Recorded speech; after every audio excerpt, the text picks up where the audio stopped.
Today I'm going to talk about facilitation skill as part of leadership series.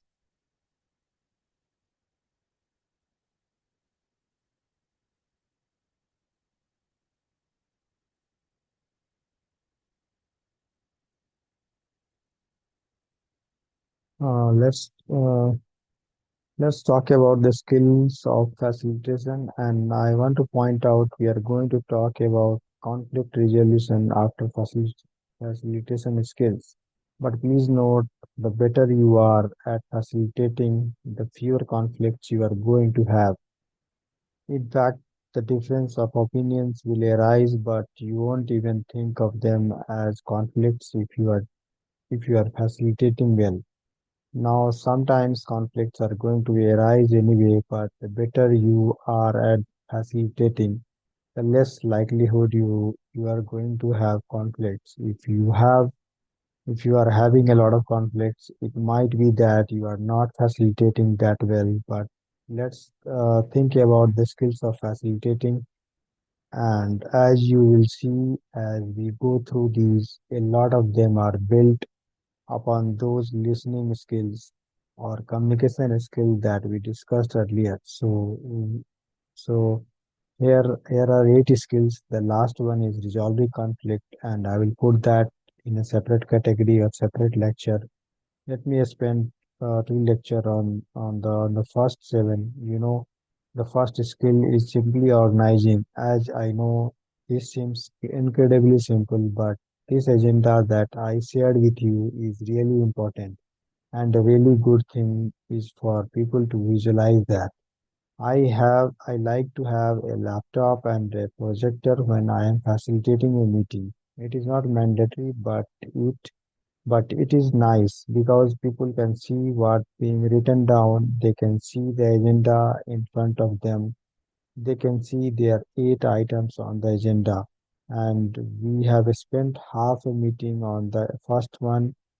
Everybody can be aware of that. If it is visually in front of them, we respond to visual stimuli. So that one element of being organized.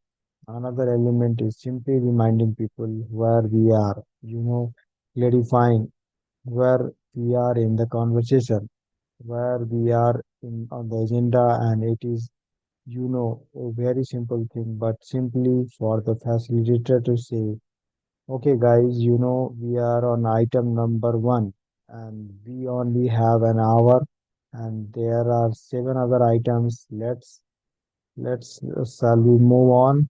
That's a good facilitation, and it is simply clarifying in the mind of the participants the order of things and where we are in that.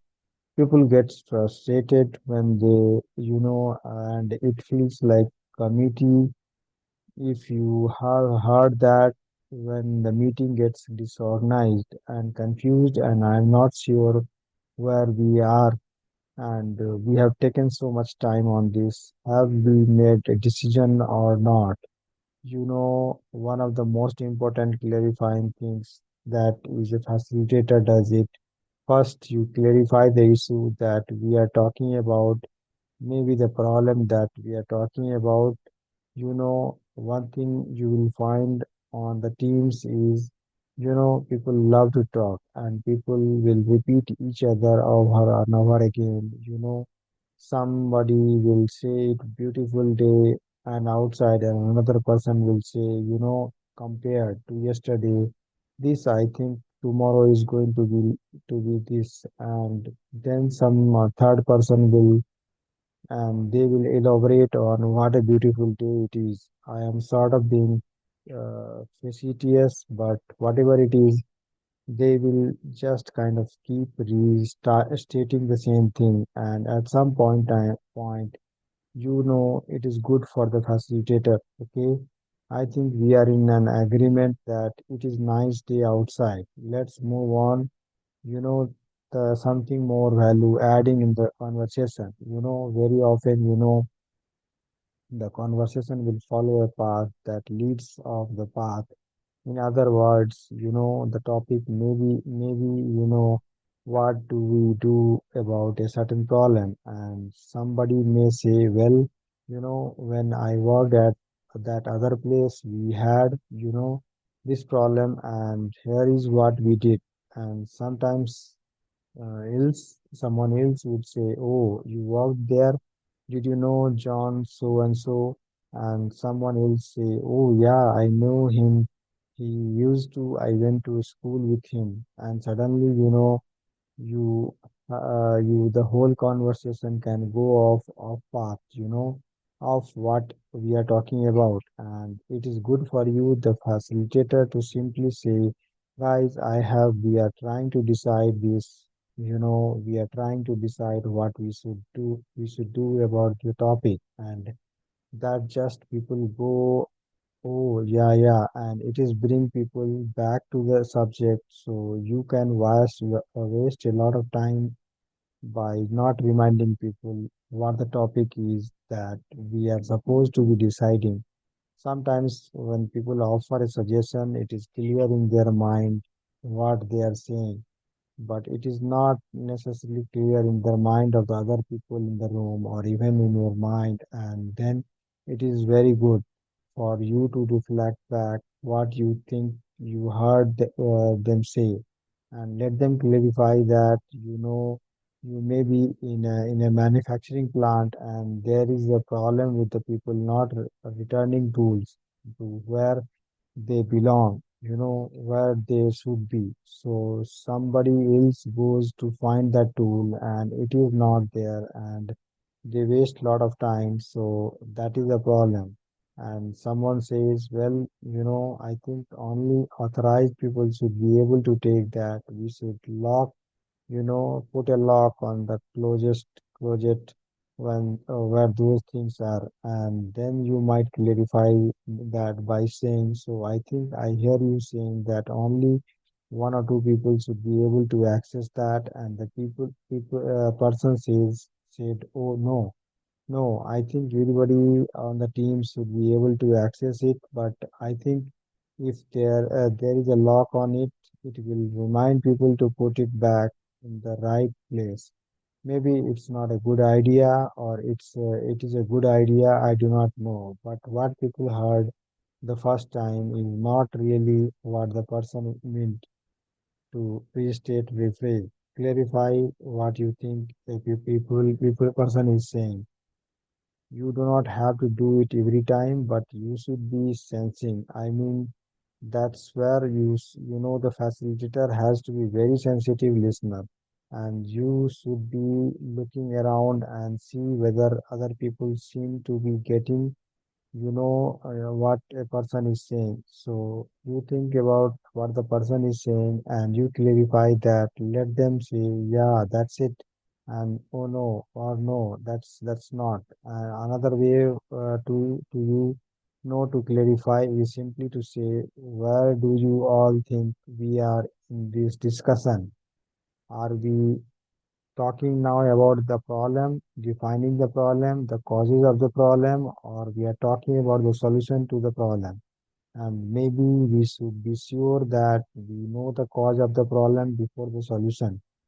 Where do you all think we are? And that's really helpful cause people say, oh yeah, we are talking about solution, but we haven't figured out the cause of the problem yet, right? So just simply clarifying where the group is helps get the group in the same place and moving in the same direction. And it is even clarifying to say, I'm getting a little lost in this conversation.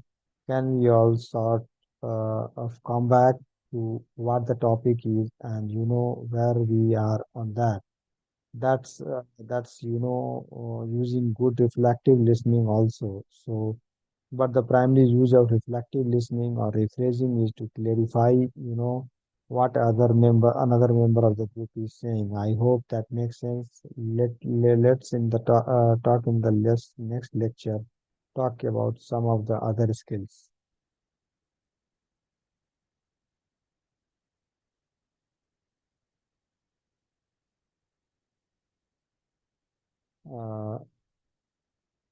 Uh, let's talk about motivating. comforting, controlling, and concluding facilitation skills. And then we will go into conflict resolution, which is sort of bigger topic. Believe it or not, part of your job as a facilitator is to motivate the members of the group to participate. What are some of the behaviors on your part that might either motivate or demotivate members of the of your group? And then they can be very subtle things. I mean, eye contact, for example, I mean, just looking at somebody and even just gently nodding your head is motivating, right? I know it is not a big prize that you are giving them, but in fact, looking at somebody and just going like that versus looking down, ignoring them. Ignoring somebody is very demotivating. So the simple act of paying attention to them while they are speaking and acknowledging them, attending to them, say that you value them, that you value their contribution. We are all motivated by that sense or feeling respected or valued, and sometimes it is little more than just acknowledging or just looking at them and nodding your head. Sometimes it is very helpful, particularly for somebody who doesn't contribute. Often to say, that's great, thanks a lot, that was very useful. That kind of very verbal appreciation is also motivating, or just saying, Harold, uh, I think you have some good insights on the subject because you have experience in this area. What do you think? That is also motivating again. Acknowledging the value of somebody is always motivating. So as you look around the room and you look at where people are they engaged or are they drifting off? Are they typing away on their laptop or okay, on Facebook or whatever they may be on? Think about your role in bringing them into the group, right? It is more in motivating them to be paying attention, to be listening. And if you remember when you were in the class in the grade school or high school, the fact that the teacher would suddenly turn to you and say, Larry, what do you think about that? You went, oh, I am supposed to be paying attention, right? You caught me. I am thinking about what I was doing after school, which I probably should not have been doing in the first place. But you motivate people by sort of holding them accountable in the sense that you are calling on them. So, and another role of a facilitator is to comfort people and expressing empathy. You remember our empathy statements. I can understand how you feel. I can understand that it might be very difficult for you, those kind of statements where you are expressing empathy for the person, help people overcome emotion, and you will have a lot of conversation in your team that will really help. Very little emotional content, not much emotional heat, if you will, but there will be times, and that sort of leads to the conflict situation where people really have an emotional investment in something. We may be talking about, well, maybe we should rotate jobs, but Bill over there has been doing the same job for 10 years and he doesn't want to rotate. He's comfortable in the job and he doesn't want have to learn a new job. And he says, I do not want to do this. Just leave me alone. I know how to do my job. And then what you are sensing from him difficulty? I mean, this is a difficult for him. So you can say something that is empathetic. You can say, Bill, I understand that you really are great at doing your job. I mean, you really do know how to do your job, and we all appreciate that. But it would be helpful for the team if we sort also moved on where we are able to rotate jobs. And just I am not saying I am going to suddenly agree with you, but the fact that you have understood, remember, everybody is right through their eyes from where they sit. So from where he sits, he has not said something wrong. He said something right. given the history, his life, so emphasizing with that, appreciating that, that then makes it easier for him to move on and go along with that, with what may be the group decision. Sometimes when there is emotional temperature in the room where people sort of get hot about things, it is worth just sort of stopping. And particularly if there are two people, the sort of gets into the conflict resolution. But if there are two people who have opposing views, it is good idea to sort of take the conversation away from the two of them for a moment and say to the rest of the group, guys, how are the rest of you feeling about this? And then a third and fourth, fifth can make their contribution. It can cool down and you are creating a comfort in the group, and that will help each of the two individuals be more comfortable. There are times to play cop. I do not know how else to put it, but you are a leader of the group, you are the manager of the team, I am assuming, and sometimes the team needs to know where their boundaries are. And sometimes you will need to say, hey guys, I think we are talking about something that we cannot do anything about. This really is a matter that has to be decided at a different level. So let's just kind of move on to the different topic. Now you are not asking them for their opinion about that, right? You are not trying to engage them. You are actually trying to disengage them by saying that sort of an out of bounds discussion. You may not use the phrase out of bound, but you may say, I think we need to move on from that cause it is something we cannot control, or it may be just a time element. And you say, hey guys, I'm looking at the clock and we are running out of the time, so let's make decision on this now, and or let's decide to put it off to our next meeting. Game, that sort of you are controlling, you are playing card.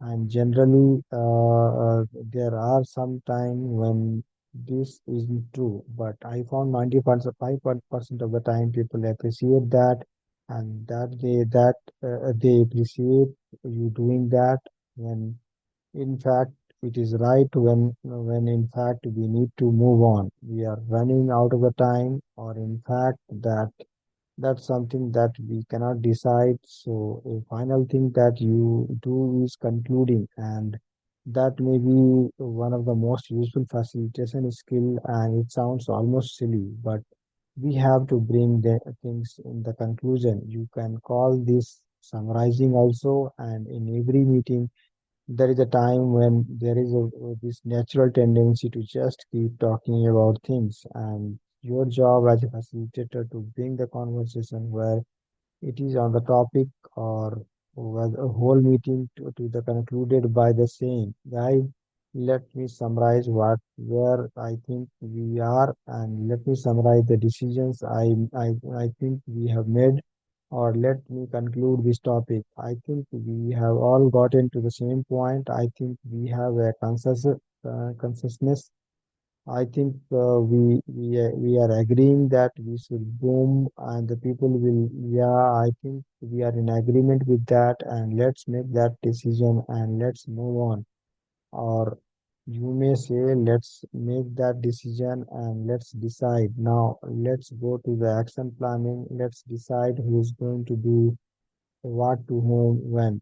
That's the action planning step. That's you on your agenda. Remember your agenda with the second page, your action register.